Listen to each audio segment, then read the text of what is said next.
This window back here looks different from all the rest, doesn't it? Well, because of that, it does have some pretty interesting stories to tell. It was first bricked over as a part of renovations in the early 1800s, but rediscovered in 1989 with the original wood, glass, and paint still intact. It was originally the home of the marble bust of George Washington, but it also has its place in the legends among the church. On the night of April 18th, 1775, church sexton Robert Newman, along with a colleague, held aloft 2 lanterns in the Old North steeple to signal the arrival of British officers headed up to Concord.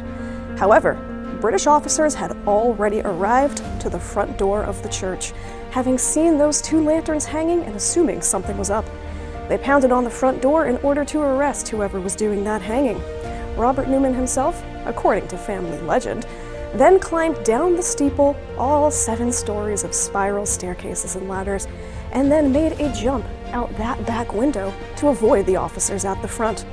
He was able to eventually make it home. However, he was arrested the next day, apprehended and jailed, but released after confessing he had given the church keys to a vestryman, John Pulling Jr., his likely colleague that night.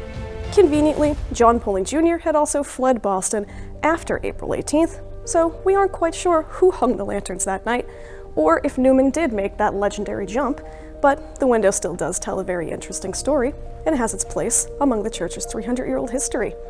In 1975, for the nation's bicentennial, President Gerald Ford donated that lantern you see hanging in there now as a symbol of shining freedom for the centuries to come. So, if you happen to be in the town, stop by Old North and see that lantern hanging for yourself.